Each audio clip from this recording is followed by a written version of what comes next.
बिस्मिल्लाहिर्रहमानिर्रहीम। अस्सलाम वालेकुम नाज़रीन, आप देख रहे हैं प्रोग्राम सिटी एट 10। मैं हूं आपकी मेज़बान अना यूसुफ। उम्मीद है आप सब लोग ठीक ठाक होंगे, हंसते मुस्कुराते रहें, मुस्कुराहटें बांटते रहें और अपनी ज़िंदगी के साथ साथ दूसरों की ज़िंदगियों में भी आसानियाँ पैदा करें। यकीन माने जब आप ये करना शुरू होते हैं तो आपके लिए बहुत सारी आसानी हो जाती हैं और मैं अक्सर यही मैसेज आप लोगों के साथ शेयर करती हूँ। अच्छा जी, लोगों के आजकल मसाइल क्या हैं जी? लाइट बहुत ज़्यादा जा रही है, आपको पता है गर्मी की शिद्दत भी बढ़ रही है, तो जब बिजली का इस्तेमाल होगा तो हमारे यहाँ तो हमारे पास साफ एक बहाना है कि बिजली कम है, लाइट जानी है। सेकेंडली, कल कुछ रात को ऐसे हुआ कि तेज़ आंधी चली, शदीद तेज़ आंधी थी। अभी मुझे रास्ते में काफ़ी दरख्त भी गिरे हुए नज़र आए, तो उसकी वजह से भी लोड शेडिंग हुई और 4-4, 5-5 घंटे भी कई इलाकों में लोड शेडिंग का सामना रहा। तो आगे गर्मी तो आनी है और लोड शेडिंग भी होनी है, तो आपको इन चीज़ों के लिए थोड़ा सा अपने आप को तैयार करना पड़ेगा। आदत बना लें, मुश्किल है और इस मुश्किल को हम सबको मिलजुल के ही फेस करना है, क्योंकि आई डोंट थिंक सो जो हमारी सियासी सूरत हाल है, हमारी मुश्किलात कम हों। ये मज़ीद अल्लाह ताला ना करे, हम दुआई कर सकते हैं हालात बेहतर हो, लेकिन सिचुएशन इसके अकॉर्डिंग नहीं जा रही, मज़ीद बिगड़ेगी। सो अपने लिए आसानी हमने खुद देखनी है, कंफर्ट जोन अपना खुद तलाश करना है, अपनी सेहत का खुद ख्याल रखना है, क्योंकि जान है तो जहान है। हम चलेंगे प्रोग्राम के आगाज़ की तरफ, बाकायदा आगाज़ करेंगे। सबसे पहले आज की टॉप स्टोरीज, खबरें क्या हैं। दहशतगर्दों की हवालगी का अल्टीमेटम, ज़बान पाक की सख्त निगरानी।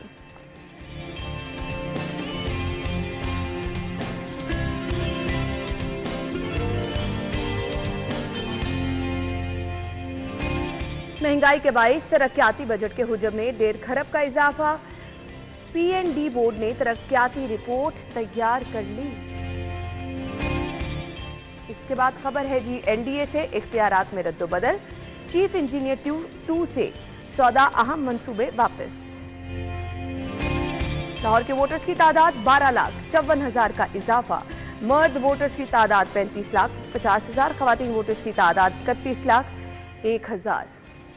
तो खबरें आप जान चुके हैं, खबरों की डिटेल्स की तरफ आएंगे। मैं परेशान भी हूँ, जो हालात यहाँ पर होते चले जा रहे हैं। ऑब्वियसली आपको जब पता चलता है फ़लाँ रास्ता भी बंद है, फ़लाँ रास्ता भी बंद है, इतनी अहम जगह, दहशतगर्दों का वहाँ पे ठिकाना होना, और आप आई डोंट नो कि हमारे शहर में क्या हो रहा है। तो हमारे सीनियर रिपोर्टर्स हमारे साथ मौजूद हैं। अली साई साहब, आमिर रज़ा खान साहब ने ज्वाइन किया है। मैं पहले साई साहब की तरफ जाना चाहूँगी। साई साहब, बहुत बड़ी रिस्पॉन्सिबिलिटी अब पुलिस की भी है शहर में। आगे हमारे क्या हालात हैं? हमने जो अभी एक इतना बड़ा सानिया देखा, उसमें जो नुकसान हुआ अभी तक उसका जिक्र हो रहा है, और आगे से फिर ये एक तलवार मैं कहूँगी कि हमारे सर पर लटक रही। क्या कहेंगे? अना, देखें ये कल वज़ीर इत्तलात साहब की जानब से जो अनाउंस किया गया था कि 24 घंटे दिए जाते हैं दहशतगर्द। कितना वक्त रह गया बाकी? वैसे बाय द वे मेरा ख्याल है तकरीबन कुछ 4-5 घंटे रह गए। तो उसमें उन्होंने अल्टीमेटम दिया था कि आप जो आपके पास लोग छुपे हुए हैं दहशतगर्द, वो पुलिस के हवाले किए जाएँ ताकि उनसे इंटेरोगेट किया जाए। उनकी तस्वीर वहाँ पे मौजूद हैं, लोकेशंस वहाँ पे की मौजूद हैं, और वहाँ पे जो तोड़ फोड़ कर रहे हैं उनकी वीडियोस मौजूद हैं। इन तमाम चीज़ों को मिलाकर जो है वो जब चेक किया गया तो बहुत सारे लोग वहाँ पे मौजूद थे। पुलिस की जानब से रात को एक बड़े पैमाने पर वहाँ पे गैदरिंग भी की गई, वहाँ पे चीज़ों को कॉर्डन भी किया गया, लेकिन ऑपरेशन उस तरह नहीं किया गया कि हो सकता है खुद ही सरेंडर कर दें, क्योंकि फिर होगा जी कि हमारे कायद की तरफ जो है वो उसको गिरफ़्तार करने की कोशिश की गई है। जब आप ऐसे लोगों को पनाह देंगे तो फिर पुलिस ने तो अपना रास्ता लेना है, कानून ने अपना रास्ता लेना है, उनकी गिरफ्तारियां अमल में लाई जानी है। जिस तरह पाकिस्तान की अमलाक को नुकसान पहुंचाया गया, जिस तरह फ़ौजी अदारों पे हमले किए गए, उससे हमारी जो इज़्ज़त है, जो वक़ार है, मजरूह हुआ है। अना, एक चीज़ है कि जिन इलाकों में दहशतगर्द नहीं पहुँच सके, जिन इलाकों में राह जो थी उसके अज़ाइम कामयाब नहीं हुए, उसको जो कामयाबी दी है, वो तक़वियत दी है, वो पीटीआई के उन शरपसंद अनासर ने दिया जो 9 मई को या तो GHQ पहुँच गए, जिनाह हाउस पहुँच गए, वो कर्नल शहीद का जो मुजस्मा, जो एक मंजर हम देख चुके हैं ना, उसके बाद इसमें कोई दो राय नहीं है कि वाकई वो दहशतगर्दी से कम वाकया नहीं था। जो कुछ जलाओ घेराओ, जिस तरह से तोड़ फोड़ की गई, आमिर भाई, ये सियासत में मुझे लगता है कि नई जो है वो चीज़ें, मिसालें कायम की जा रही हैं। इससे पहले तो सियासत में सियासतदान, साबिक वजीर आज़म, ये सब चीज़ें किसी भी पार्टी से मंसूब थी। साबिक वज़ीर आज़म के हवाले से आप बिल्कुल ठीक कह रही हैं ना, और साहिब साहब की बात भी ठीक है, जिस तरह का सान्या पेश आया। और जहाँ तक हमारा दुश्मन जो हमारा बदकिस्मती से हमारा हमसाया भी है, वो वहाँ तक नहीं पहुँच सका, तो वहाँ तक पहुँचे हैं जो शरपसंद थे। और ये बात जो कि ये पहली दफ़ा है, तो पहली दफ़ा नहीं है। इससे पहले आपको याद है कराची में एक ऑपरेशन हुआ था, और उसके बाद वो MKM लंदन बन गई।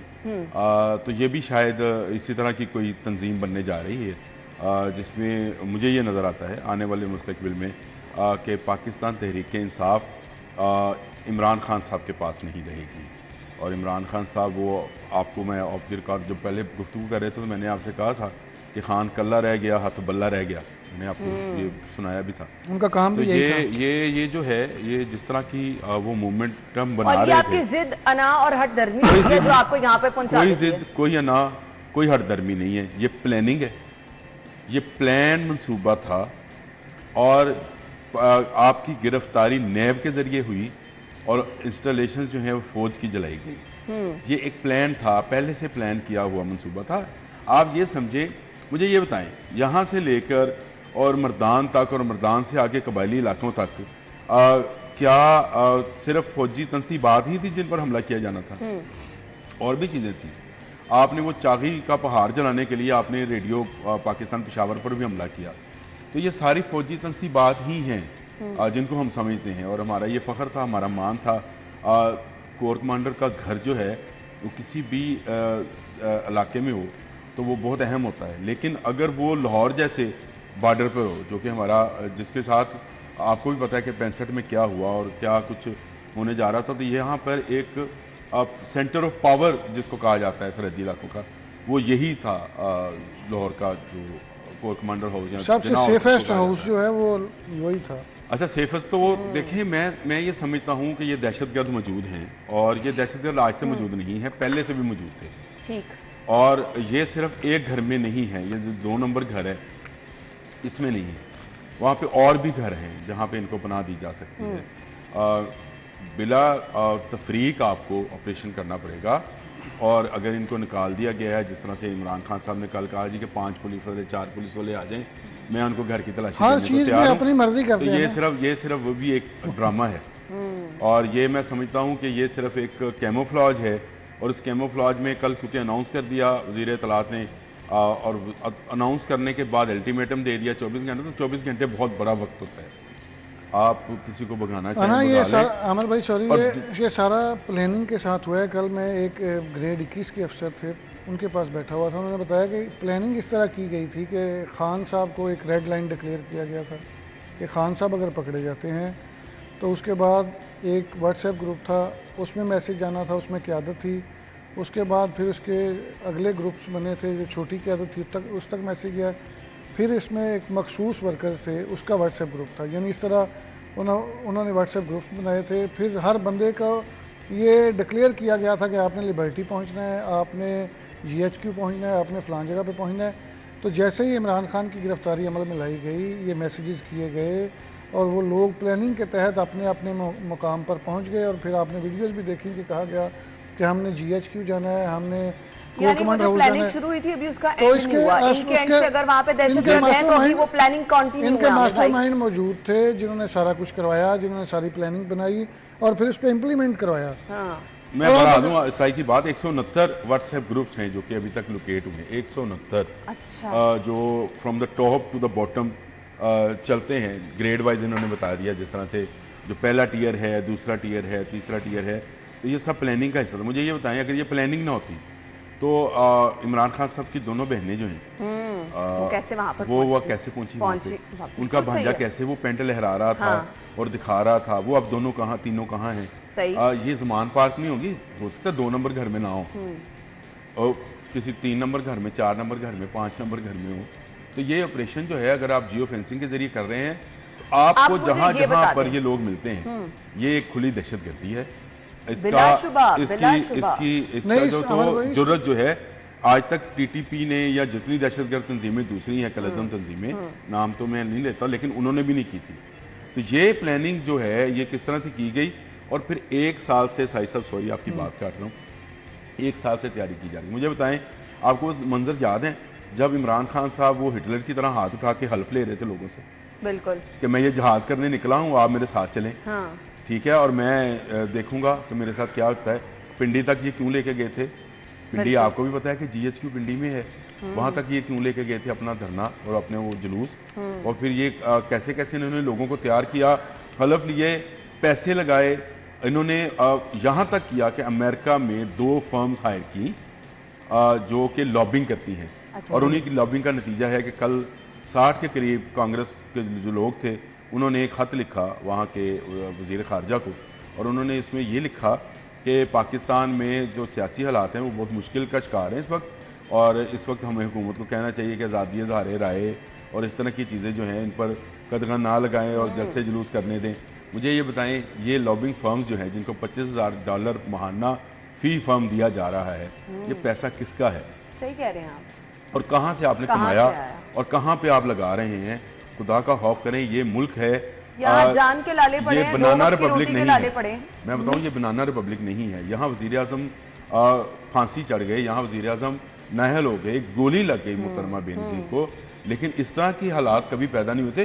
तो ये एक बड़ा वेल प्लान मनसूबा था पाकिस्तान की फौज को और पाकिस्तान की सालमियत को दुनिया भर में बदनाम करने का नुकसान इनको अगर और मजीद कुछ वक्त मिलता तो ये कोहोटा पे भी हमलावर हो जाए। अल्लाह ताला रहम करे। साहिब साहब, हम ज़मान पाक इस टाइम जा रहे हैं, फिर मैं वापस आपकी तरफ आती हूँ। हमारे रिपोर्टर हाफिज दिलावर मौजूद हैं, क्योंकि कल हमने देखा कि नहर की तरफ से रास्ते बंद किए गए थे ज़मान पाक की तरफ जाने वाले। अब होता ही है कि जी 1-2 रास्ते बंद हों, नहर को अगर आप बंद करें तो आपका Ferozepur road, jail road, canal, traffic लाइनें लग जाती हैं। सो आपकी सूरत हाल ताज़ा तरीन क्या है? ज़मान पाक के बाहर इस टाइम क्या सूरत हाल है? क्योंकि कल के बाद हम सभी बहुत परेशान हैं। अब जिस तरह से आमिर मीर साहब ने प्रेस कॉन्फ्रेंस की और जो सिचुएशन उन्होंने बताई, अभी इस वक्त ज़मान पाक के बाहर की सूरत हाल क्या है? हमारे रिपोर्टर हाफिज दिलावर वहाँ मौजूद हैं। दिलावर, नक्शा खींचेगा, क्या सूरत हाल है इस वक्त ज़मान पाक के बाहर की?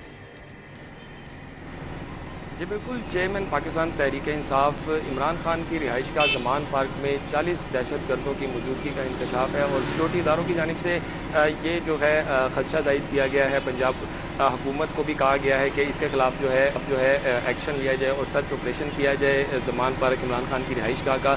इसी हवाले से अभी जो मनाजिर हैं वो ये हैं कि जो केनाल रोड है जो माल रोड से धर्मपुरे को जाता है उसको बिल्कुल बंद किया गया है पुलिस की जानिब से। पुलिस की नफरी बैरियर लगा के जो है इस वक्त माल रोड पर मौजूद है, जबकि जो दूसरी साइड है धर्मपुरे वाली उसको फ़िलहाल पुलिस की जानिब से बंद नहीं किया गया, वो बिल्कुल ट्रैफिक के लिए रवा दफा है। जबकि जो माल रोड वाली साइड है उसको ट्रैफिक की मुश्किलात का सामना है, क्योंकि सुबह के औकात हैं और इस टाइम जो शहरी हैं वो जाते हैं काम कारोबार पर, नौकरियों पर। तो माल रोड पर और उसके इर्द गिर्द जो शादमान के रास्ते हैं, जो दूसरे रास्ते हैं, उन पर जो है ट्रैफिक की रवानी शदीद मुतासिर है।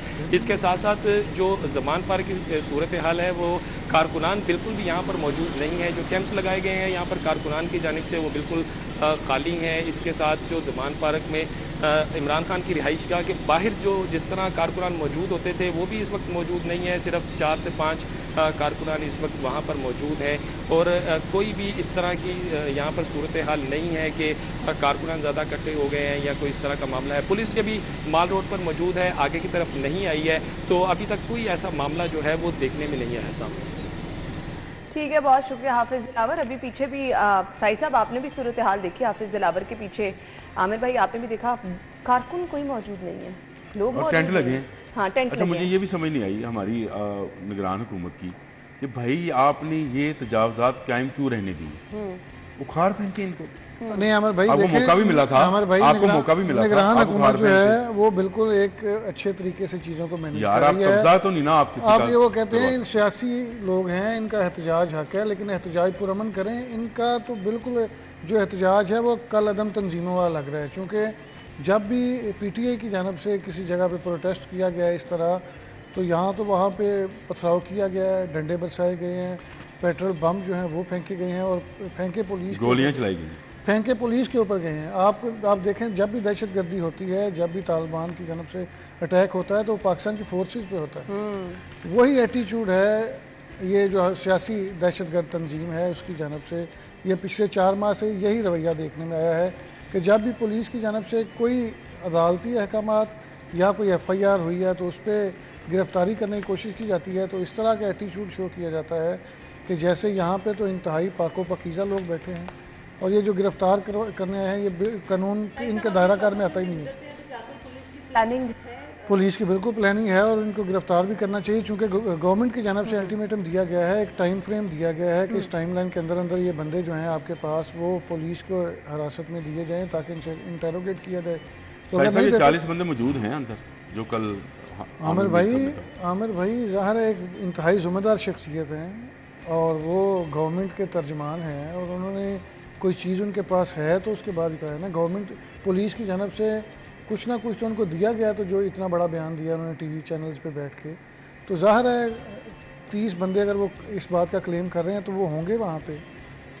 आमिर भाई, इससे पहले एक मंजरकशी आप देख तो चुके हैं, अंदर से पत्थर भी निकले, अंदर से तमाम चीज़ें ज़मान पार्क से निकली जो पुलिस पे बरसाई गई, तो फिर इसमें कोई ट्रेंड लोग हैं, कौन सी दो राय रह जाती है? तमाम सामान पहले अंदर था ना मौजूद।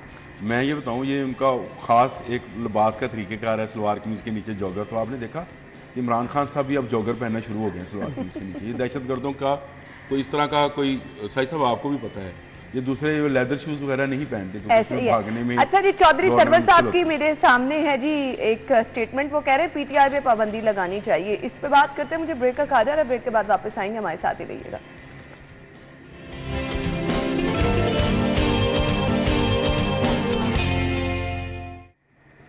Welcome back once again. अब हम खबर कर रहे हैं जी जो आपसे डिस्कस कल रहनुमा जो हैं काफ लीग में अब जा चुके हैं, चौधरी शुजात हुसैन साहब के साथ कल जो है मुस्लिम लीग काफ की रैली में उन्होंने भी शिरकत की।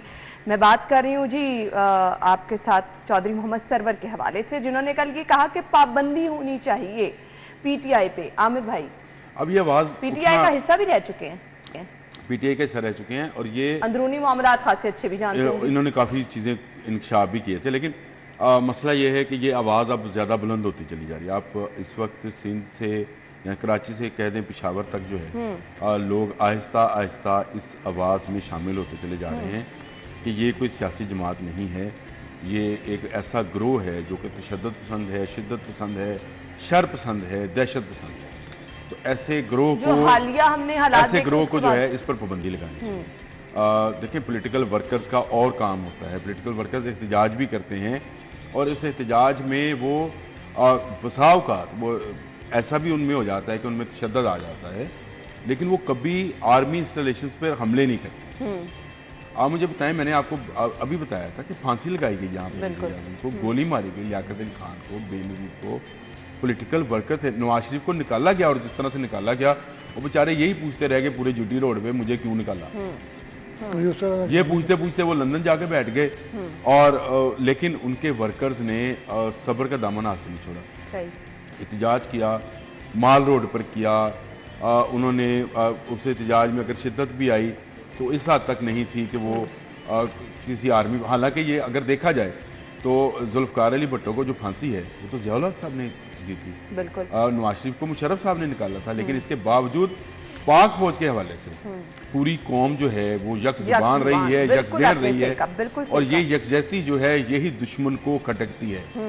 और इसी तरह का एक गिरोह आपने मशरकी पाकिस्तान में देखा था और उसी गिरोह को छूट दी गई, उसको छोड़ा गया तो उसने क्या असर किया। तो ये जो इलेक्शन कर रहे थे वहाँ पर भी इलेक्शन हुए और उसके बाद बांग्लादेश बन गया। तो ये इलेक्शन कराना भी इसीलिए चाहते थे, इसमें मारा मारी थी, इसमें खाना जंगी थी, उसमें फसाद था और इस फसाद की वजह से एक ही बात करते थे कि इलेक्शन जल्द से जल्द कराएं ताकि हम जो हैं ये फसाद फैला सकें। वो मौका नहीं मिला तो उन्होंने इमरान खान की गिरफ्तारी का बहाना बनाया और आर्मी इंस्टॉलेशन। जिस तरह देखें ना कि चौधरी सरवर साहब कह रहे हैं कि इन पर पाबंदी लगनी चाहिए, तो इनका जो रवैया है उसको देखा जाए तो जो हमारे रिपोर्टर्स उस दिन कवर कर रहे थे, मेरे समेत सब लोग, हमने जो देखा कि लूट मार इस तरह की जा रही थी कि एक दूसरे से सबकत लेने की कोशिश की जा रही थी। अगर फोर्ट्रेस में दुकानें तोड़ी जा रही थी तो वहाँ पे जो सामान लूटा जा रहा था तो एक वर्कर जो फ़र्ज करें 10 चीज़ें उठा रहा था, दूसरे की कोशिश थी वो 20 उठाए। इसी तरह मैं आपको बताऊं कि जो लिबर्टी में प्लाजा जिसको आके उन्होंने तोड़ फोड़ की, अस्करी टावर, तो वहाँ पे भी इंतहाई अहम चीज़ें जो हैं वहाँ से जो वर्कर्स हैं उठा के ले गए हैं। इवन स्पेयर पार्ट से एक मशहूर ब्रांड की वहाँ पे कार्स की कंपनी ऑडी की है भाई, 80,000 रुपये का व्हील कप है, वो उठा के ले गए सारे। बहुत सारी चीज़ें वहाँ से उठा के ले गए हैं। तो इस तरह के लोग जो हैं वो बिल्कुल पाबंदी उन पर लगनी चाहिए, चूँकि आपका रवैया इस तरह है। आपने सियासी पारा बजाय इस बात के कि आप सड़कों पे आके प्रोटेस्ट पुरअमन करके उसको हाई करते, आपने पूरी कौम के जज्बात को मजबूर किया है। आपने जिस तरह चीज़ों को तोड़ा फोड़ा है, लोग इंतहाई आप ये बात करें, CSD का गेट इन्होंने ट्रक के साथ तोड़ा। ट्रक के साथ ट्रेन लोग हैं। मैं अच्छा, आपको बताया NLC स्वात मोटरवे के ऊपर जो टोल प्लाजा है उसको जलाया गया, वो क्योंकि उस पर NLC लिखा हुआ है, नेशनल लॉजिस्टिक्स सेल। हमें भी पता है कि ये पाक आर्मी का इदारा है जो कंस्ट्रक्शन का काम करता है। ये सिर्फ उसी वजह से जलाया गया वहाँ। तो ये सिर्फ टारगेटेड आर्मी ही थी इनकी। और लाहौर में भी आप देखें इसी लेन में मेन बुलेवार्ड, सॉरी साहब, मेन बुलेवार्ड पे कितने प्लाजे हैं, कितने सेंटर्स हैं, सिर्फ अस्करी पे हमला किया। फिर वहाँ से वापस आके किया गया हमला, वो जो जिना हाउस से वापस आके फिर और लूट मार मचाई गई। बिल्कुल। तो ये इस तरह ही करते हैं जो लूट मार करने वाले हैं। एक आपने माइंडसेट बना दिया है जो खान साहब ने कह दिया मैं तो था नहीं। मैं आपको बता रहा हूँ कि उसमें बाकायदा तौर पे प्लानिंग की गई थी, व्हाट्सएप ग्रुप्स बनाए गए थे, वो ग्रुप्स जो है वो पकड़े गए हैं। और बाद में तो खोल के भी रख दी। महमूद रशीद और डॉक्टर यासमीन राशि उसने नाम लिया कि हमसे कहा गया था कि हमने वहाँ पहुँचना है। तो वहाँ मैंने आपसे पहले कहा, खान साहब की दोनों बहनें कहाँ वैसे पहुंची, भांजा कैसे पहुंचा? बिल्कुल। अगर ये साथ उनको कोई ना कोई तो मोटिवेट कर रहा था, गाइड कर रहा था। उनकी बिल्कुल कोई मनहाज साहब हैं, उनका भी नाम लिया जा रहा है कि वो भी प्लानिंग में शामिल थे। तो ये सारा पहले वेल प्लान था। और मैं आपको बताऊं, पंजाब गवर्नमेंट के पास इसके ऐसे ऐसे सबूत मौजूद हैं जो अभी मंजर शहूद पर नहीं लाए गए हैं। और इसकी एक ख़ास वजह है कि बहुत सारे मामला जो हैं वो अभी अंडर डिस्कशंस हैं with the army and the government. और पंजाब और खैबर पख्तूनख्वा और कराची, ये सारे मामला जो हैं इनको बड़ा कीनली देखा जा रहा है। और ये कहा जा रहा है कि ये आर्मी का 9/11 है। और अगर अब के भी सज़ा ना दी गई तो ये तो फिर इनके हौसले मज़ीद बुलंद होंगे। ये जो इनको क्या गुमराह लोग। जी, मुझे खबर को वाइंड अप करना है। मुल्क के खिलाफ साजिशें करने वाले, पाक आर्मी के खिलाफ साजिशें करने वाले जो लोग हैं उनके तमाम अज़ाइम को खाक में मिलाना बहुत जरूरी है। और मेरे ख्याल से अब इसके लिए इंतजार करने की जरूरत बिल्कुल नहीं है। पाबंदी लगानी चाहिए। बिल्कुल आपने सही कहा, बिल्कुल आपने सही कहा। अच्छा जी, अब 24 घंटों के बाद देखें आगे क्या हिकमत अमली होती है, उसके लिए आपको भी थोड़ा इंतजार करना पड़ेगा। लेकिन अब आ जाए ये जो ओवरऑल सूरत हाल है, इससे मुल्क की हालात क्या हैं आपके सामने है जी। डॉलर के हालात कहाँ पर है, महंगाई बढ़ती चली जा रही है। ऐसे में जी तरक्याती बजट का हुजम जो है 1.5 खरब इजाफा हुआ है। पीएनबी बोर्ड ने तरक्याती रिपोर्ट तैयार कर ली है। महंगाई की शरह कहाँ जाएगी, अवाम क्या करेगी, अब जो बजट पेश किया जाएगा। वैसे तो कभी भी बजट जो हमारी उमंगें हैं उनका तर्जुमान नहीं हुआ। कहा जाता है कि जी उमंगों का तर्जुमान है और हमेशा लोग मायूस होते हैं। आमिर भाई देखिए, हालात तो बेहतर होंगे। आपने इंट्रो में भी बात की थी तो उस वक्त भी मेरे दिल को चुभी थी कि आने वाले दिनों में हमें और वो हालात खराब होते नजर आते हैं। पता नहीं कब होंगे आमिर भाई, आप इसको पता नहीं कहा करें। और मैं तो मुझे तो जो ग्राउंड रियलिटी है उसको देख रही हूं। मैं अना तरीका तालिब इल्म हूं, तो मैं चीज़ों को 47 से लेकर चलता हूं। मैं उसको आज कल अपने आप पर लेकर चलता नहीं हूँ। रात में मस्जिद से नमाज पढ़ के निकला तो वहाँ पे मोहल्लेदार इकट्ठे हो गए। तो दोस्तों इनमें से एक भट्ट साहब थे, वो कह रहे थे जी ये हालात बड़े ख़राब हो गए, ये हो गया वो हो गया और गुर्बत बहुत फैल गई है। तो मैंने उनसे कहा, मैंने कहा जी मुझे तो सिर्फ नज़र आता है फ़िरौन के दौर में दौलत थी, उसके बाद मुझे कोई एक ज़माना बताएं। अब इसका जवाब किसी के पास नहीं होता है। देखें हालात क्यों बेहतर होंगे, मैं आपको ये भी इसकी वजह बता देता हूँ। कल कोरिया ने आपका कर्जा जो है उसको रीवैम्प कर दिया, उसको रीशेड्यूल कर दिया। दोस्त ममालिक आ गए। कल सऊदी अरब के नायब वज़ीर दाखिला जो हैं, रोड टू मक्का, सुन ले आज वज़ीर आज़म पाकिस्तान बलोचिस्तान की जो सरहद है ईरान के साथ, वहाँ जा रहे हैं जहाँ ईरानी सदर भी आ रहे हैं। आप बात को ज़रा समझें। मैं समझ रही हूँ। सऊदी अरब के नायब वज़ीर ख़ारजा कहाँ मौजूद हैं? पाकिस्तान में। ईरान के सदर और हमारे वज़ीर आज़म कहाँ आज हाथ मिला रहे हैं? पाकिस्तान के अंदर। तो आप ये ना समझें अब ये गवर्नमेंट जो है ये अपने दोस्तों की तरफ चली है। मैं आपको आने वाले दिनों में ये बता रहा हूँ कि ये IMF को थैंक यू वेरी मच कहने वाले हैं। ये बजट से पहले हो जाएगा। कि thank you very much IMF, हमें आपके पैसे नहीं चाहिए। अल्लाह करे, अल्लाह करे। ये 200 ममालिक जो है 100 मेगावाट बिजली आ रही है, तो आपके ख्याल से 100 मेगावाट बिजली कहाँ हम तक तो सम्राट पहुंच जाएं तब मैं आहिस्ता आहिस्ता पहुंचते हैं सम्राट। अगर कौम में कौन सी खबर थी ये जो शुरू किया ना, तो उन्होंने यही शुरू की थी। नहीं, आप हालात भी शुरू, आपने महंगाई पे शुरू की। महंगाई पे बात, तो मैंने आपसे ये कहा कि आप वर्ल्ड लेवल पे चले गए। नहीं, मैं वर्ल्ड लेवल पे नहीं, मैं पाकिस्तान के अंदर ही हूँ। उन्होंने बताया कि हालात किस तरह बेहतर हो रहे हैं और ये आप तक सम्राट आते आते टाइम लगता है। ये बात रशियन ऑयल आ जाएगा, मैंने बताया रशियन ऑयल आ जाएगा 12 रुपए कम हुआ, 30 रुपए डीजल कम हुआ। 15 दिन बाद देख लें क्या निकलता है। 15 दिन के बाद देख लें, तो 15 दिन के बाद भी अगर कम हुआ तो फिर अगर ना भी कम हुआ चले इसी पे बरकरार रहा। अब आयशा कह रही है फौरन ब्रेक ले लो, 2 मिनट रह गए। ले भाई को बताने तो देख क्या हो गया ना। नहीं साई साहब, अब मेरे लिए मजबूरी है, फिर वापस आते हैं, ब्रेक के बाद आते हैं आपके पास।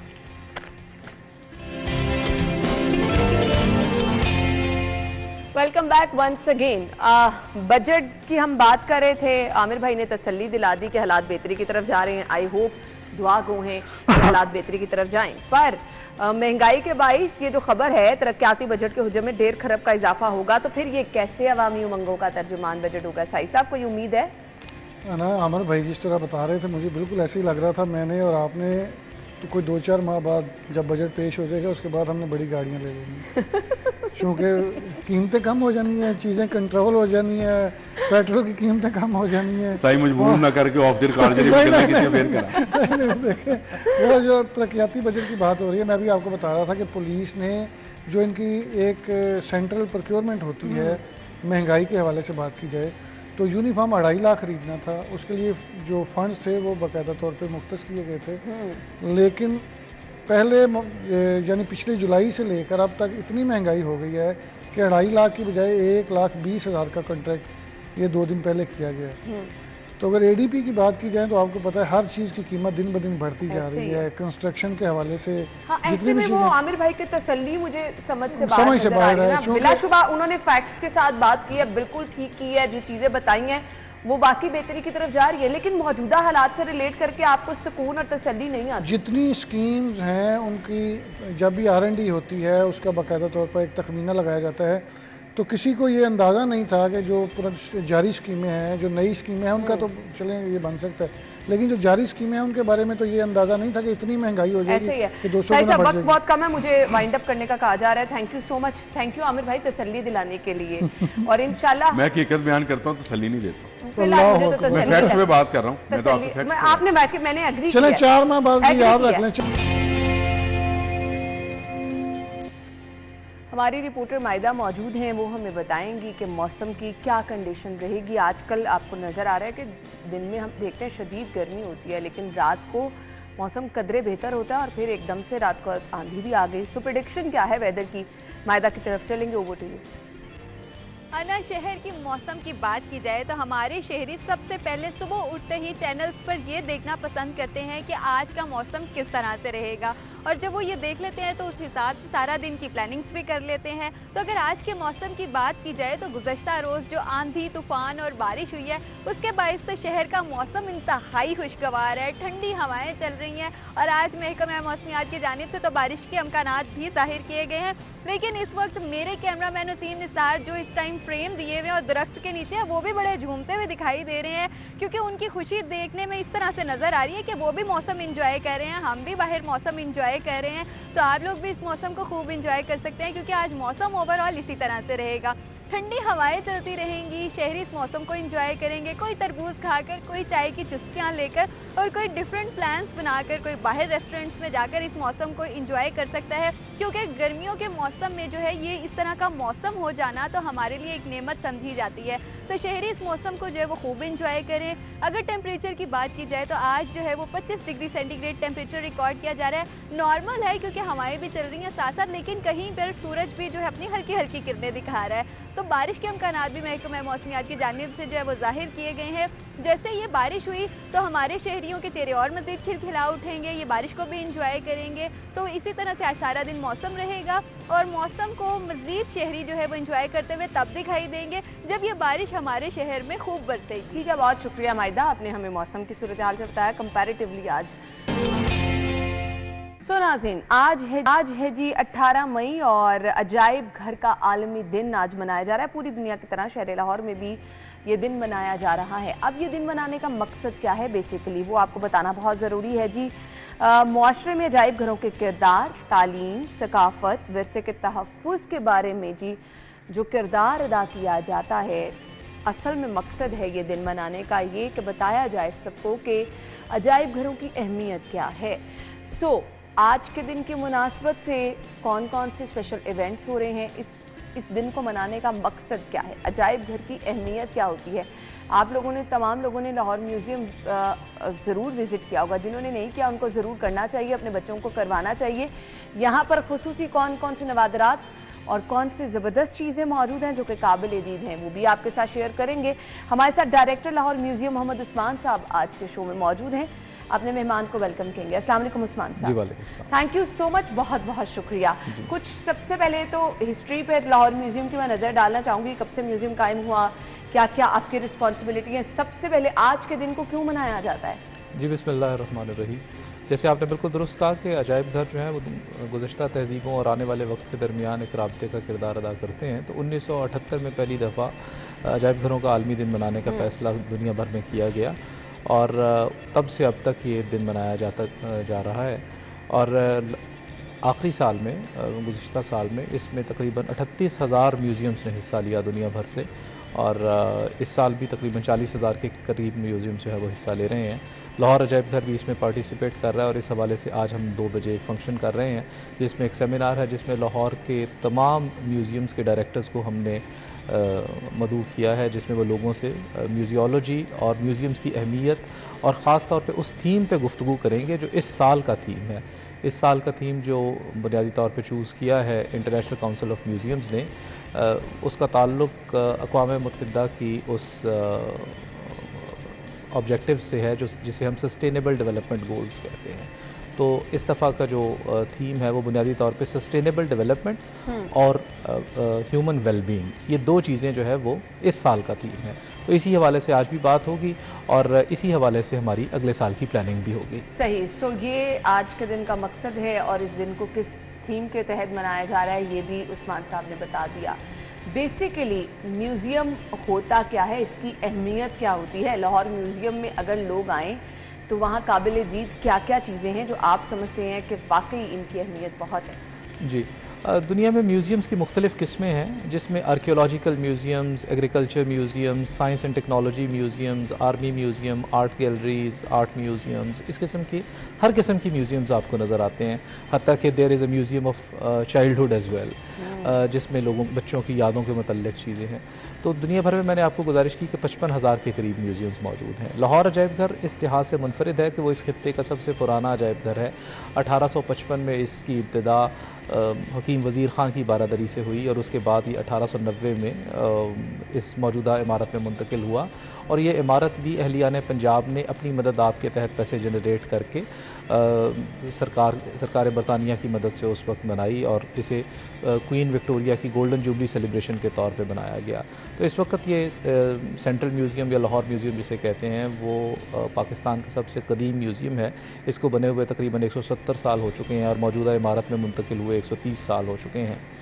तो जहाँ तक किस बात का ताल्लुक़ है कि हमारे नवादरात, तो हमारे नवादरात इंतहाई मुनफरिद हैं क्योंकि जिस तहज़ीब को हम रिप्रेजेंट करते हैं, दरियाए सिंध की तहज़ीब और इसके साथ साथ गंधारा तहज़ीब जो इस खित्ते में, जो अब पाकिस्तान है, इस खित्ते में कभी थी, और इसी तरीके से दूसरी बहुत सी मजहबी तहरीकें जिसमें जैन मत, बुद्ध मत, हिंदू मत और उसके बाद सबसे अहम इस्लामी तहरीक, तो ये तमाम चीज़ें जो हैं इनके रेलिक्स, इनके आर्टिफैक्ट्स हमारे पास मौजूद हैं।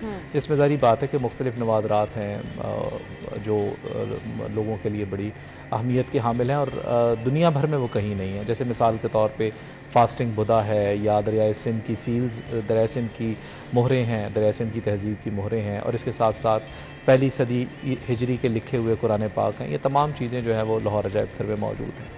ठीक है, और ये तमाम चीज़ें तमाम लोग जो विज़िटर्स आते हैं उन तक रसाई है, उनको इन्फॉर्मेशन दी जाती है, आपके गाइड मौजूद हैं, क्योंकि अगर लोग देख के चले जाएंगे, उनकी हिस्ट्री, उनके बारे में डिटेल्स ही नहीं पता होंगी तो फ़ायदा क्या होगा। तो आपके तमाम तर वहाँ पे ये इंतज़ामात हैं? जी बिल्कुल। हमने इसी साल तमाम विज़िटर्स के लिए फ्री गाइडेड टूर शुरू किए हैं और उस मकसद के लिए हमने बहुत से आर्कियोलॉजिस्ट और हिस्टोरियंस लड़के लड़कियां उनकी सर्विसेज को हायर किया है। और इसके साथ साथ एक बड़ी अहम चीज़ जो हम इंशाअल्लाह इस साल करने जा रहे हैं वो ये गर्मियों की छुट्टियों में बच्चों के लिए एक समर कैंप का इनेकाद है। अच्छा, दैट्स रियली ग्रेट। जिसमें बुनियादी तौर पे हम बच्चों को न सिर्फ म्यूजियोलॉजी बल्कि इसके अलावा इंतहाई कारआमद दूसरी स्किल्स जो ट्रेडिशनल हमारी अपनी और इसके अलावा हमारे दोस्त ममालिक की स्किल्स हैं वो सिखाएंगे। और ये ओपन इनविटेशन है? जी, ओपन इनविटेशन इस तरह से है कि जो भी चाहे बच्चे उस एज ग्रुप में आते हैं वो रजिस्टर हो सकते हैं। ज़ाहिर बात है कि हम उसको नो प्रॉफिट नो लॉस पे करते हैं, तो उसकी एक बेयर मिनिमम फ़ी जो उसको सस्टेन करने के लिए ज़रूरी होती है वो हम चार्ज करेंगे। सही, तो इसके लिए क्या कोई लिमिटेशन है कि आप रजिस्ट्रेशन कराएं? जी, हम इंशाल्लाह इसको तकरीबन 10 जून के करीब शुरू करेंगे। इस वक्त हमारी रजिस्ट्रेशन तकरीबन हम 25 मई को ओपन कर देंगे और वो हमारी वेबसाइट जो हमारे सोशल मीडिया हैंडल्स हैं उस पे, हमारी लाहौर म्यूज़ियम की वेबसाइट पे, ट्विटर पेज पे वो उसकी तफसीलात अवेलेबल हैं। मैं तमाम वालिदैन से ज़रूर ये दरख्वास्त करूँगा कि वो अपने बच्चों को ज़रूर रजिस्टर कराएँ और इंशाअल्लाह इस 2 महीने की वर्कशॉप के बाद वो एक नुमायाँ तब्दीली देखेंगे अपने बच्चों के नॉलेज लेवल में और उनके स्किल लेवल में। That's really great. अच्छा, ये स्कूल्स वगैरह के साथ आपकी कोलैबोरेशन चलती रहती है, उनको आप इनवाइट करते रहते हैं, क्योंकि बहुत ज़रूरी है आपको बच्चों को इन चीज़ों से रोशनास कराना? जी बिल्कुल, इस तरह से है कि इस वक्त हमारे पास जो बहुत ज़्यादा स्कूल्स आते हैं वो ज़्यादातर प्राइवेट सेक्टर के स्कूल्स हैं। गवर्नमेंट सेक्टर के स्कूल्स कम आते हैं क्योंकि ज़ाहिर बात है कि उसमें लोगों की माली मुश्किलात और इस किस्म की दूसरी चीज़ों की वजह से वो बच्चे आ नहीं पाते। तो उसका हल हमने ये निकाला है कि इस साल हम एक म्यूज़ियम आउटरीच प्रोग्राम शुरू कर रहे हैं। म्यूज़ियम आउटरीच प्रोग्राम ये होगा कि बच्चों को यहाँ लाने की बजाय हम म्यूज़ियम की कुछ चीज़ें जो है वो बच्चों के स्कूलों तक, गवर्नमेंट स्कूलों तक लेके जाएंगे।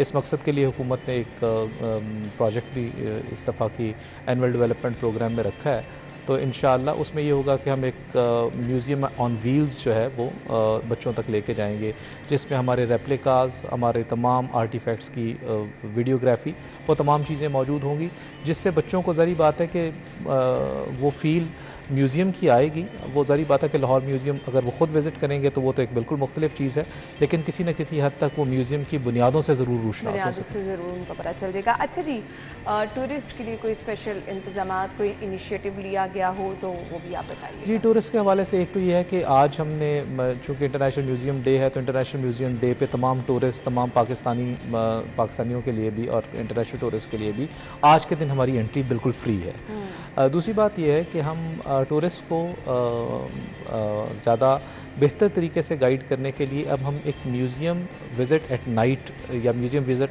ड्यूरिंग इवनिंग शुरू कर रहे हैं, जिसमें बुनियादी तौर पे कुछ परफॉर्मेंसेस भी होंगी, कल्चरल परफॉर्मेंसेस भी होंगी, गाइडेड टूर भी होंगे और इसके अलावा सबसे बढ़कर ये कि म्यूज़ियम के वो आर्टिफैक्ट्स जो ऑन डिस्प्ले नहीं हैं उनके ऑर्केस्ट्रेटेड शोज़ होंगे, जिससे ज़ाहिर बात है कि हमारी तमाम की तमाम जो कलेक्शन है वो लोगों के सामने आ सकेगी और इससे ज़ाहिर बात है कि जो हमारे फॉरेन टूरिस्ट हैं उनका इंटरेस्ट बहुत ज़्यादा बढ़ेगा। सही, being a director Lahore museum आपके ऊपर रिस्पॉन्सिबिलिटी बहुत बड़ी है कि आपने उसको उसकी असल हालत में भी बरकरार रखना है। ऑब्वियसली पब्लिक प्लेस है, लोग आते जाते हैं, तो उसकी रेनोवेशन और उसको उसी हालत में एक मुसलसल प्रोसेस है ना जिससे आपको गुजरना पड़ता है, क्योंकि आप बीच में कहीं ब्रेक नहीं ले सकते। कितनी बड़ी रिस्पॉन्सिबिलिटी है ये? जी बिल्कुल, आप बिल्कुल दुरुस्त कह रही हैं। लाहौर अजायब घर चूँकि तकरीबन अब 130 साल पुराना है, तो इसकी हालत भी ऐसे है जैसे एक आदमी बूढ़ा हो जाए तो ज़ाहिर बात है कि उसके आज़ाद जो है वो कमज़ोर हो जाते हैं। तो अजायब घर की बिल्डिंग में भी ये शिकस्त और रेख्त का अमल तो होता है,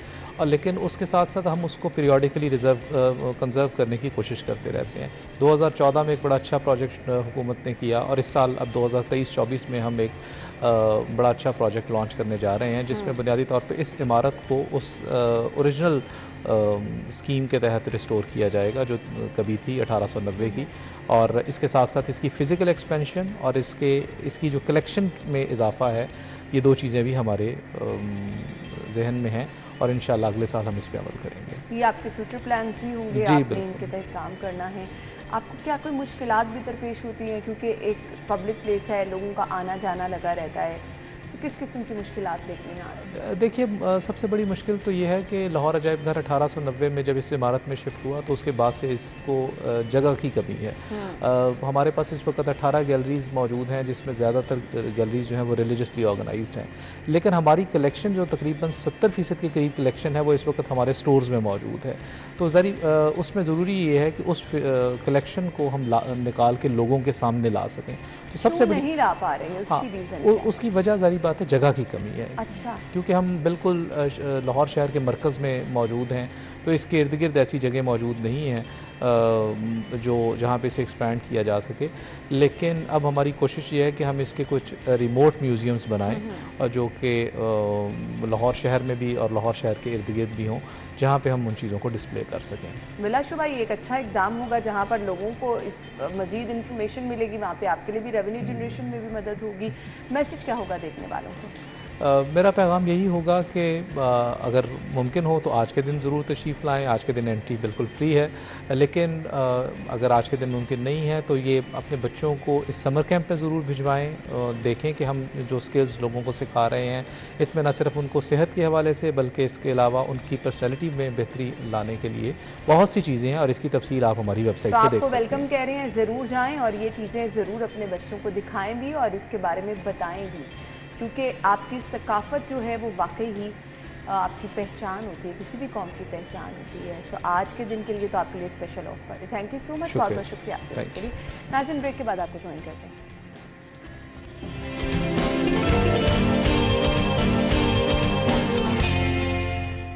स्टूडियो में आपको एक बार फिर से खुश आमदीद कहेंगे। अपनी फील्ड के माहिर लोगों से हम आपको मिलवाते भी रहते हैं, जो कि खुद सीखने के बाद, सर्व करने के बाद, नाम बनाने और कमाने के बाद लोगों के लिए जो है वो काम करते हैं। बहुत सारे ऐसे मेहमान हम इनवाइट करते हैं जो कि अपनी फील्ड में माशाल्लाह ज़बरदस्त परफॉर्म करते हैं। अभी आप इनका काम भी देख रहे हैं, बहुत ही खूबसूरत काम है, बहुत ही ज़बरदस्त और मुनफरिद भी काम है, और मुख्तलिफ अवार्ड्स भी अपनी इस कामयाबी से हासिल कर चुकी हैं हमारी आज की मेहमान। अपनी मेहमान की तरफ चलेंगे। आर्टिस्ट हैं, बहुत ही प्यारी इनकी पेंटिंग्स हम आपके साथ शेयर कर रहे हैं, कुछ मुनफरिद काम भी है। इनके काम के बारे में भी जानेंगे। एनसीए में एज ए टीचर अपनी खिदमत भी सर अंजाम दे रही है। किरण सलीम ने हमें ज्वाइन किया है। अस्सलाम वालेकुम किरण। वालेकुम अस्सलाम। क्या हाल चाल है? मैं ठीक हूँ अल्हम्दुलिल्लाह। थैंक यू सो मच, बहुत बहुत शुक्रिया। आर्टिस्ट लोग जो होते हैं वो वाकई मुनफरिद भी होते हैं और पर्सनालिटी भी उनकी चेंज होती है, और आपका काम जो हम देख रहे हैं वो वाकई आपको मुनफरिद दिखा भी रहा है। Thank you. कुछ बताइएगा, कैसे आपने आर्ट की तरफ आई, स्टार्ट कैसे किया, और ये आपने जो अपनी फील्ड आर्ट में आगे से सिलेक्ट की कि आपको ये वाला काम करना है, कैसे किया? थोड़ी फिल्मी सी बात लगेगी, जैसे सब बताते हैं कि बचपन से शौक़ था, लेकिन वाकई बचपन से शौक़ था। और मैं बेसिकली फैसलाबाद से हूँ, सो फैसलाबाद से यहाँ तक का जो सफ़र था वो थोड़ा सा मुश्किल था, लेकिन इवेंचुअली जब आप कुछ करना चाहते हैं और दिल से उसकी लगन रखते हैं तो आई थिंक वो हो ही जाता है। तो बस शुरू से आई थिंक उसी चीज़ को करते करते एक दिन वो प्रोफेशन में जब स्टार्ट कन्वर्ट किया तो पता था कि इतना खूबसूरत काम और इस लेवल पे पहुंच जाऊंगी कि अवार्ड्स भी मिलेंगे, इतनी बड़ी एग्जीबिशन भी जीत जाऊंगी? एक दिल में ख्वाहिश तो होती है हर इंसान की, वो ये करे, या उसका एक मोटो होता है, ये गोल होता है, तो वो था दिल में, लेकिन ये पता नहीं था कि वाकई कुछ ऐसा हो भी जाएगा। लेकिन बस और आई थिंक जब आप किसी चीज़ होते हैं तो कुछ और चीज़ें कुदरती भी उसको आपके साथ जो उसकी एनर्जी होती है उसको मिलाते रहते हैं, और फिर आप वो चीज़ें होना शुरू हो जाती है। उनको लगता है आर्ट, पेंटिंग्स ये तो फारिग टाइम वाले काम है, लोग बिल्कुल ऐसे है, ऐसे ही करते हैं ऐसा। लेकिन इसके लिए जितनी मेहनत दरकार होती है, जितना टाइम होता है, वो वाकई जो लोग इस फील्ड में हैं वो वही जान सकते हैं। एग्जैक्टली। घर वालों की पहले तो सपोर्ट नहीं थी, वही कि हर पेरेंट्स चाहते हैं कि वो डॉक्टर या इंजीनियर उनके बच्चे बने, लेकिन ग्रेजुअली जब बहुत ज़्यादा उसको फोर्स करती रही और फिर काम करती रही, तो फिर पेरेंट्स ने भी उसको जाना और उसको समझा और फिर मुझे सपोर्ट किया, और उनकी सपोर्ट की वजह से ही फिर मैं लाहौर आई और फिर मास्टर्स किया एनसीए से, और फिर अब मैं रह भी परमानेंटली लाहौर में ही रही हूँ, बिकॉज मेरा काम, मेरा जॉब सब लाहौर में ही है, but my family still in का क्या रोल रहा, कितना सपोर्टिव इदारा रहा? अब आप खुद भी वहाँ पे पढ़ा रही हैं, कैसा टैलेंट स्टूडेंट्स में देख रही हैं? आई थिंक मैं अगर यहाँ पे आज हूँ तो इसमें बहुत बड़ा किरदार एनसीए का है, क्योंकि हमेशा से ख्वाहिश थी कि एनसीए आया जाए और यहाँ से पढ़ा जाए। मैंने मास्टर्स किया और उसके बाद फिर मैंने अपनी प्रैक्टिस को उन चीज़ों को मैंने अपनी प्रैक्टिस में लाना शुरू किया जो मैंने उन 2 सालों में वहाँ सीखा, जो अपने मेंटोर से और अपने कोलीग से, अपने फेलो आर्टिस्ट से, दोस्तों से, और फिर उसी प्लेटफॉर्म को सर्व करना बाद में जहाँ से आपने सीखा हो, मेरे लिए एक बहुत एजाज़ की बात है। बिल्कुल ऐसे ही है। सो आपकी स्पेसिफिकेशन, आपकी स्पेशलाइजेशन किस फील्ड में थी? पेंटिंग में थी। और पेंटिंग के भी आगे आपको पता ना कि ऑयल पेंटिंग होती है। सो आपका बेस्ट कौन सा पार्ट है जिसको आपको लगता है कि ये चीज़ तो आपकी बेस्ट है? मैंने एक्सप्लोर तो बहुत ज़्यादा मीडियम्स किए हैं, लेकिन oil is my best expression and I love oils. Oil on canvas में एक ऐसी चीज़ है जिसको मैं कभी करते हुए बोर नहीं होती हूँ और हमेशा करती हूँ। लेकिन साथ साथ कुछ स्कल्पचरल पीसेस, कुछ और काम, इंस्टॉलेशंस, कुछ एक्सपेरिमेंटल काम भी कर रही होती हूँ। चैलेंजेस को कैसे देखती हैं? आपका काम मैं बहुत ज़बरदस्त देख रही हूँ। सो मुझे ये बताइए, इतना ज़बरदस्त काम, आइडिया कैसे लेकर आती हैं? क्या बनाना है? बहुत सादा चीज़ों के साथ काम कर लेना, क्या कैसे आइडिया एक ड्राइव करती? जब काम शुरू करना था बनाना, तो यही कि आइडिया क्या हो, सबसे पहला सवाल तो यही आता है जहन में। तो फिर बहुत सोचने के बाद ये ख्याल आया कि किसी भी ख़ास बहुत किसी ह्यूज आइडिया की ज़रूरत नहीं है काम बनाने के लिए। बिल्कुल एक छोटी सी चीज़ आपके सामने ग्लास पड़ा है, आप इससे भी शुरू कर सकते हैं। आपका रेफरेंस कुछ भी हो सकता है, बहुत कोई आम चीज़ हो सकती है, लेकिन उसको ख़ास आर्टिस्ट बनाता है। तो वो जब अपने एंगल से उसको दिखाता है और पेंट करता है, तो आपने उसको कैसे, तो फिर आप उसको कैसे दिखाते हैं? एक पेंटिंग में मैक्सिमम कितना टाइम लग जाता है?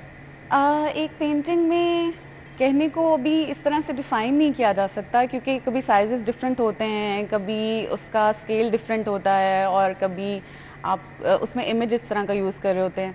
लेकिन आई थिंक बहुत अगर कैलकुलेट करके भी देखा जाए तो 2 to 3 वीक्स लग जाते हैं, बिकॉज काफ़ी डिटेल चाहेंगे लोगों को। लोग कहते हैं ये एक महंगा तरीन शौक होता है। फिर पाकिस्तान में उस तरह से आप ऑब्वियसली आपको फिर अपनी उस तरफ भी आना है, मेहनत करके अगर आप किसी मकाम पे पहुंचे हैं तो एक टाइम भी आता है कि आपको फिर उससे कुछ चाहिए भी होता है। और यहाँ पे मुआशी हालात ऐसे हैं कि जब तक आपको फाइनेंशियल सपोर्ट ना हो आप इस तरह से नहीं। सो आपको फीडबैक मिलना शुरू हुआ? डेफिनेटली अगर वो फीडबैक ना मिले तो आप सर्वाइव तो नहीं कर सकते। लेकिन मुझे लगता है कि अगर फाइनेंशियली कुछ मसले हैं भी, तो आप अगर एक चीज़, वही बात अगेन कि करते रहें कोशिश उसमें और उसमें अपना बेस्ट देते रहें, आई थिंक तो हो नहीं सकता कि वो चीज़ आपको पे बैक ना करे। बिकॉज मैंने तो इतने सालों में यही एक्सपीरियंस किया है कि जब आप 100% अपनी तरफ से इनपुट देते हैं तो ऐसा हो नहीं सकता कि आपको वापस कोई चीज़ ना मिले। सो आई गिव माई 100%, और उसके बाद अल्लाह का शुक्र है कि मैं स्टेज पे हूँ कि मैं अब उससे अर्न भी कर रही हूँ, एंड आई हैव एग्जिबिशंस और काम और सेल और ये वो। सही। मुझे सिर्फ ये बता दें, आपने जैसे स्टार्ट किया, जिस लेवल पर पहुँची, अब आप अर्न कर रही हैं एग्जिबिशन में, माशाल्लाह आपका काम सराहा जाता है। जब स्टूडेंट स्टार्ट करते हैं ना तब थोड़े से परेशान भी होते हैं, और आजकल के स्टूडेंट बहुत जल्दी भी ऊपर जाना चाहते हैं। सो उनके लिए आपका मैसेज क्या होगा? जो लोग बहुत जल्दी ऊपर जाना चाहते हैं वो उनके लिए कि जब जड़ें मजबूत नहीं होती हैं तो बहुत देर तक वो चीज़ सर्वाइव नहीं कर सकती है। सो पहले अपनी ग्राउंड्स को और अपनी बेसिक्स को पहले हमें मजबूत करना पड़ता है, बहुत सारा काम प्रोड्यूस करना पड़ता है, तब जाके आपकी एक नाम और एक पहचान बनना शुरू होता है। ये जो जल्दी से फेमस होना है, ये हो तो जाता है, लेकिन फिर ये जल्दी से वापस भी रिवर्स भी हो जाता है। सो जो एक्चुअल बात है वो ये है कि बस आप मेहनत करते रहें, तो आई थिंक वो कहीं ना कहीं आपको ले जाती है। और एक टाइम होता है एक चीज़ का, आई थिंक वो आपको ग्रेजुअली स्टेप बाय स्टेप आप वहाँ तक जाते हैं। एकदम से आप पहले स्टेप से 10वें स्टेप पे नहीं जा सकते। सो एक रूल्स हैं, कुछ चीज़ें हैं जो उसी तरह ही होती हैं। पाकिस्तान में टैलेंट कैसा देखती हैं जिन स्टूडेंट्स को आप पढ़ा रही हैं? बहुत ज़्यादा। आई थिंक जितना काम हम वेस्टर्न आर्ट में देखते हैं और जितना हम विज़िट करते हैं म्यूज़ियम्स या गैलरीज़ को, तो पता ये चलता है कि जो एशियन आर्ट है वो बहुत रिच है शायद, जिसमें अभी भी वो जो ओल्ड मास्टर्स का एक काम करना और मैनुअली चीज़ों को बनाना और देखना और मेहनत करना, उसमें वो बहुत ज़्यादा आई थिंक। और शायद वो हमारी कल्चर की रिचनेस की वजह से भी है, बिकॉज हमारा मौसम, हमारे कलर्स, हमारी हर चीज़ उससे रिलेट करती है। यही मेन रीज़न है। अच्छा जी, क्या फ्यूचर प्लान्स हैं, आगे क्या करना चाह रहे हैं? अभी तो दो ही चीज़ें हैं, एक तो जॉब, उसमें भी मुझे बहुत इंटरेस्ट है जिसकी वजह से मैं आज एनसीए में पढ़ा रही हूँ, और साथ साथ अपना काम। लेकिन आगे ये कि अभी कुछ फ्यूचर में कुछ पीएचडीज भी हैं, कुछ इस तरह की चीज़ें भी हैं जो जहन में है, लेट्स सी कहाँ तक हम जाते हैं उसको। अभी तो सिर्फ सोचा है कि पीएचडी। अब मुझे ये बता दें, अब आपने माशाल्लाह अपना प्लान भी फ्यूचर का बता दिया, आपको लगता है कि देयर इज़ एंड, अब आप सीख चुकी हैं? अब ऐसा बिल्कुल नहीं है। मैं अपने स्टूडेंट्स से भी बात कर रही होती हूँ। स्टूडेंट्स के लिए पूछना चाह रही हूँ जिनको लगता है कि अच्छा जी हमारे हाथ में अच्छा 1-2 पेंटिंग्स हिट हो गई तो बस तो हम आ गए। नहीं, ऐसा नहीं है। बहुत ज़्यादा हमें इस चीज़ पे फोकस करने की ज़रूरत है कि हम इतनी जल्दी कुछ भी रिजल्ट्स नहीं वो कर सकते। हमें आहिस्ता आहिस्ता ही चीज़ों को करते करते वो चीज़ें मजबूत होती हैं और फिर हम पहुँचते हैं। आई थिंक इसमें कोई वो नहीं है कि शॉर्टकट नहीं है किसी भी तरह का, कोई भी, और एंड भी नहीं है। और आपको एक लगातार मेहनत जो है वो लगातार मेहनत, और कभी भी आप रुकते नहीं। आई थिंक सीखने में आप कभी भी रुक नहीं सकते, आप हमेशा सीखते रहते हैं। 2 कैटेगरी होती हैं, कुछ स्टूडेंट्स साथ काम करते हैं, बहुत जल्दी आगे निकल जाते हैं, कुछ अच्छा भी काम कर रहे होते हैं, थोड़ा सा पीछे रहते हैं। सो उन स्टूडेंट्स के लिए क्या मैसेज होगा? मायूस हो जाते हैं ना कि अच्छा हमारे साथ फलां ने काम किया था, मेरा तो काम भी उससे ज़्यादा अच्छा है। सो उस तरह से पजीराई नहीं मिल रही है। आई थिंक काम के अलावा कुछ और चीज़ें भी हैं जो उसके अंदर मैटर करती हैं, जैसे आप काम को बयान करते हैं या आप अपने साथ उसको रिलेट कैसे करते हैं, लोग कैसे उसको परसीव करते हैं। सो अगर एक जगह से आपको मायूसी हुई है, दैट डजंट मीन कि आप काम करना छोड़ दें। बहुत सारी एप्लीकेशंस आप भेजते हैं, जैसे आप अभी अवार्ड्स की बात कर रहे थे या ये, तो हर जगह से कामयाबी आना ज़रूरी नहीं है, लेकिन काम करते रहना ज़रूरी है। कहीं ना कहीं से वो कॉल आती है। बहुत सारी हमने भी इसी तरह एप्लीकेशंस दी होंगी, बहुत सारे जगहों पे सबमिट की होंगी, लेकिन हमेशा पॉजिटिव रिस्पांस नहीं आता। तो रिजेक्शन को फेस करना भी आई थिंक एक स्ट्रॉन्गर आपकी पर्सनालिटी का एलिमेंट है, जिसमें आप फिर कॉन्टीन्यूसली ग्रो करते रहते हैं। अगर आपको उस प्रोसेस को रोकना नहीं चाहिए, मायूस नहीं होना चाहिए। देर आता है लेकिन दुरुस्त आ जाता है आपका। अगर आप मेहनत कर रहे हैं तो उसका रिजल्ट आप तक ज़रूर पहुंचता है। Thank you so much and good luck. बहुत बहुत थैंक यू। टाइम के लिए नाज़रीन हमने चलना है जी क्लोजिंग की तरफ। हमारी और आपकी मुलाकात होगी कल सेम टाइम पर। इजाज़त दीजिए, अल्लाह हाफ़िज़।